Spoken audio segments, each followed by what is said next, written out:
Social media पर आज channel Mahalakshmi जरा हटके में आपके पास आए हैं फिर सोमवार 23 अगस्त को नई खबर के साथ। गिरनार छूट ना जाए इसके साथ, और आज हमारा है 700वां एपिसोड। कल श्रावण पूर्णिमा को हसनापुर में हमारे रिद्धिधारी मुनिराज विष्णु कुमार जी ने 700 मुनिराजों से उपसर्ग दूर किया था, तो आप सबने रक्षा सूत्र पाते थे। आज 700वां हमारा एपिसोड है। आप सबको हमारी ओर से हार्दिक शुभकामनाएं। और आज शुरू कर रहे हैं इस गिरनार के बारे में बात कर रहे हैं, जिसके बारे में हमने कल भी बात की थी। परसों एपिसोड की पोस्ट की जानकारी दी थी। कहते हैं तब से हमारे पास फोनों का, पोस्टों का, मैसेजों का लगातार तांता चल रहा है, अभी तक चल रहा है। लोग बार बार सवाल ये पूछ रहे हैं, आप जो दिखा रहे हैं अगर यह सच है तो हमने जो करोड़ रुपए दान दिया, हमने दिया तीर्थ क्षेत्र कमेटी को, हमने दिया निर्मल ध्यान केंद्र को, हमने दिया तीर्थ संरक्षित सभा को, हमने दिया बंडीलाल कारखाना धर्मशाला को, यह पैसा करोड़ रुपए गया कहां? अगर एक धेला ऊपर 5वीं टोक, 4थी टोक, 3री टोक दूसरे को नहीं लगा तो गया कहां? क्या सुरक्षा हो रही है हमारी? शिखर जी के अंदर हमारी तीर्थ क्षेत्र कमेटी 20 लोगों की व्यवस्था कर देती है ऊपर टोक पर, जब हम 2 भाई लड़ते हैं। लेकिन यहां पर हम दूसरे संप्रदाय से बात चलते हैं तो हम एक आदमी के ठहरने की कोई व्यवस्था नहीं करते हैं। दूसरा संप्रदाय यहां पर 100 लोग खाने की व्यवस्था 5वीं टोक के पास करता है, 5-6 पुजारियों को वहां ठहरा देता है और वहीं से हमारे ऊपर हमले होते हैं। लेकिन हम अपनी सुरक्षा के लिए, अपनी व्यवस्था के लिए कुछ नहीं करते हैं। आज यही खुलासा इस एपिसोड के अंदर कैसे छिन रहा हमारे यहां से गिरनार। और अब शुरुआत करते हैं और सबसे पहले आपको मूल चरण दिखाते हैं अपने, जो 2000 तक इस अवस्था में रहे। देखिएगा, यह है वास्तव में हमारे 22वें तीर्थंकर नेमिनाथ जी के मूल चरण। 2003 में चरणों को पहली बार नाबाक कोशिश में बदलने की शुरुआत हुई और जवाब में पहले संतों की ओर से आचार्य मेरुभूषण जी ने अनिश्चितकाल अनशन शुरू कर दिया। और यहां पर हमारी बंडीलाल धर्मशाला जो कारखाना है, उन्होंने कोर्ट के अंदर, हाईकोर्ट में याचिका दर्ज कर दी 2004 में। और अब आप देखिए, प्राचीन जे स्टैंप है पोस्टेज की, यह जारी हुई थी तत्कालीन स्वराष्ट्र सरकार द्वारा आज से 92 साल पहले, यानी 18 अक्टूबर 1929 टू बी प्रिसाइज। और टिकट पर लिखा हुआ है Junagadh city and the Girnar. यानी इसके अंदर साफ स्पष्ट दिख रहा है कि जूनागढ़ में 5वीं टोक पर जैन तीर्थंकर 22वें नेमिनाथ जी के चरण चिन्ह है और दूर दूर तक दूर संप्रदाय का कहीं नामो निशान नहीं। 2004 में हमें स्टे ऑर्डर मिल गया। स्टे ऑर्डर क्या मिला? हम हाथ पर हाथ धर के बैठ गए। पंडित जो अब तक यहां नहीं आए थे, हमारे बैठने से वो तुरंत यहां कर जम गए। सब कुछ करने लगे, हम हाथ पर हाथ रखे बाहर बैठने लगे, क्योंकि हमें यहां कुछ नहीं करना था, क्योंकि निर्माण कुछ नहीं कर सकते। वो धड़ाधड़ निर्माण करते रहे, हम आंख मूंद बैठ के सोते रहे, हम दान इकट्ठा करते रहे गिरनार बचाओ के नाम पर। और फिर 2012 में एक और याचिका डाल दी। कागजों में, प्रमाणों में हम बेसबूत हैं। कागज इतने कमजोर हैं, कितना चल पाएंगे यह समय बताएगा। अगर कागज को किस तरह लड़ा जाता है यह सीखना है तो आनंद जी, कल्याण जी ट्रस्ट से दिखिए, जिन्होंने विश्व हिंदी परिषद को पालीताना में अपने कदम जमाने नहीं दिए। एक बार में याचिका हाईकोर्ट से ही, इसी हाईकोर्ट से अदालत ने उनकी याचिका निरस्त कर दी। यह होता है कागजों का सबूत और कागजों का दम। अब आपको इस 12x12 की टॉक पे ले चलते हैं और आपको दिखाते हैं कि कैसे इन 15-20 साल के अंदर 6 बड़े अंतर करके, जहां पर 22वें तीर्थंकर नेमिनाथ जी की टॉक थी, वहां को हटाकर अब गुरु दत्तात्रेय के चरण पादुका और उनका मंदिर बना दिया गया। यह 6 बड़े अंतर जो आपने शायद अभी तक नहीं देखे होंगे, जिसको तीर्थ क्षेत्र कमेटी, निर्मल ध्यान केंद्र, बंडी धर्मशाला और यह तीर्थ संघ सभा, इन सब ने जो करोड़ों का दान लिया, उसमें कितने रुपया इन्होंने ऊपर 5वीं टोक पे लगाया। आज उसको देखकर आपको हैरानगी होगी कि हमारा दान गया कहां। पहला अंतर, मूल चरण से शुरुआत करते हैं। बाईं तरफ देख रहे हैं आप तब के मूल चरण और दाईं तरफ देख रहे हैं आप अब के चरण पादुका गुरु दत्तात्रेय की। महज 20-25 सालों के अंदर हमारे 22वें तीर्थंकर नेमिनाथ जी के चरण यहां से गायब कर दिए जाते हैं और आ जाते हैं पर काले फर्श के ऊपर यह फूलों से ढके हुए गुरु दत्तात्रेय की चरण पादुका। क्या कमाल की बात है। अब दूसरा अंतर देख लेते हैं। यहां पर 15-20 साल पहले की तो बात है, जब यहां पर दत्तात्रेय की छोटी मूर्ति लगा दी गई। हम पीछे पीछे बैठे बैठे शोर मचाते रहे और वो यहां पर जमते गए। देखिए कितना रूप बदल गया है अब उनका।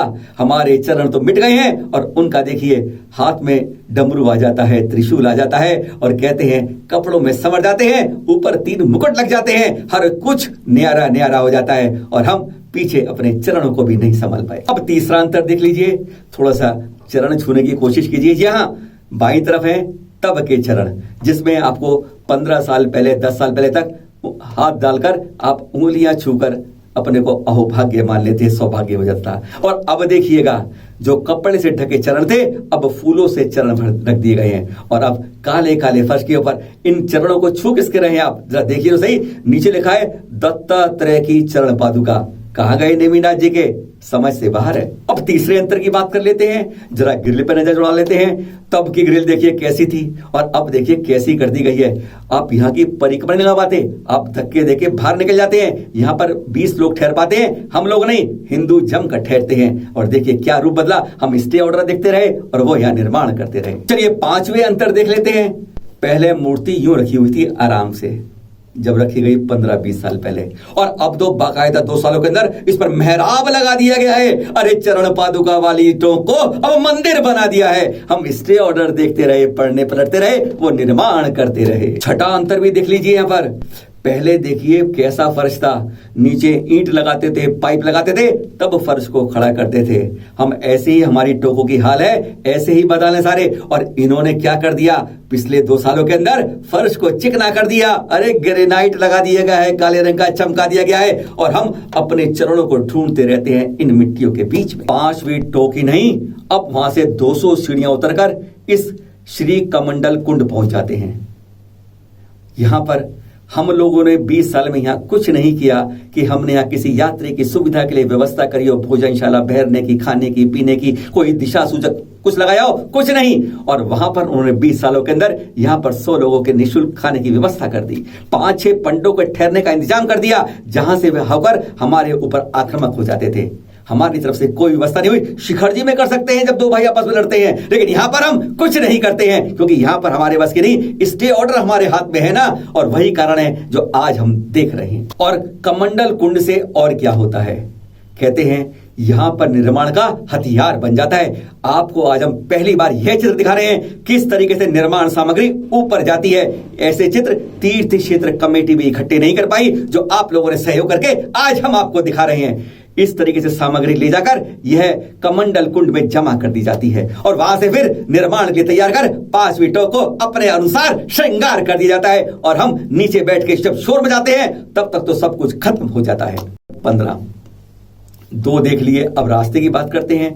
20-25 साल पहले यहाँ पर अन्य संप्रदाय की पूरी 5वीं टोक तक 2-3 गुमटियां पड़ती थी, जैसे प्राचीन करने वाली यात्रा बताई जो 2000 बजाते थे, कहते 1-2 पड़ती थी, 3 पड़ती थी। और अब देखिए इन 20 साल में उन्होंने 50 से ज्यादा 75 के लगभग गुमटियां बनाकर तैयार कर दी हैं। पक्की बनाई है, संगमरमर लगा दिया है, ग्रेनाइट लगा दिया है और जगह को चमका दिया है। दुकानों की दुकान लगा दी है और हमने अपने चरण तक को नहीं जीर्णोद्धार हुआ।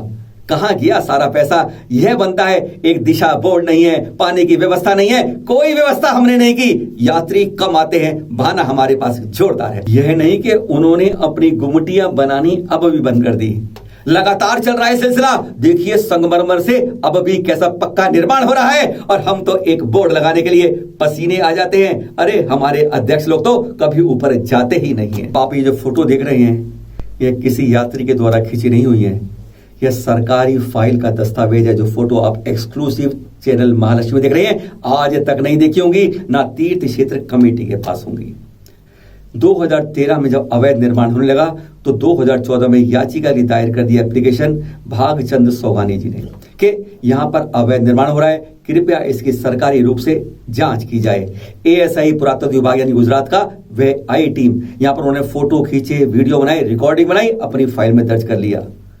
तीर्थ क्षेत्र कमेटी के पास सोगानी जी गए इन फोटो और वीडियो को लेके, इनको लेने में वापस 5 साल लग गए। 2018 में उनको जाके फोटो मिली जाकर, तब उन्हें फोटो लेकर गए तीर्थ क्षेत्र कमेटी, उनसे कहा कि इनको आप इस्तेमाल कीजिए, याचिका दायर कीजिए, निर्माण दोबारा हो रहा है, अवैध हो रहा है। लेकिन तीर्थ क्षेत्र कमेटी ने कहा अरे वो हम पे हावी हो जाएंगे, लड़ाई हो जाएगी, इनको तुम अपने पास ही रखो। क्या कमाल की बात है। और हमने फिर इनको नहीं रखा। जो एक्सक्लूसिव चित्र देकर देखिए कैसा फर्श बदला है, कैसी ग्रिल बदली है, कैसे मूर्ति बदली है, कैसे चरण पादुका बदले हैं, सब कुछ बदल गया है। चरणों के बाहर, ग्रिल के बाहर एक थाली रखी है जिसमें अक्षत पड़े हैं।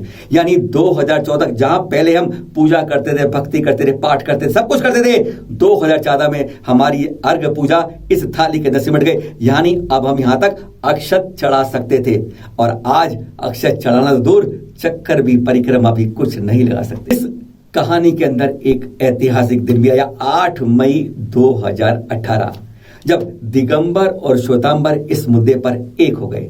आनंद जी कल्याण जी ट्रस्ट के शिवपाल भाई जी ने अपना हाथ दोस्ताना बढ़ा दिया और उन्होंने कह दिया इस मुद्दे पर हम दिगंबर समाज के साथ हैं।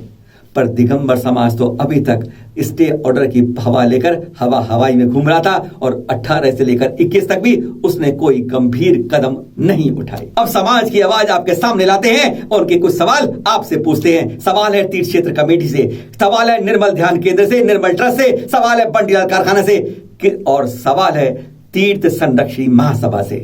कितने करोड़ रुपए यहां के लिए गिरनार बचाओ के नाम पर इकट्ठे हुए, उसका क्या उपयोग हुआ और कितना दुरुपयोग हुआ, क्या एक हिसाब समाज को मिलेगा?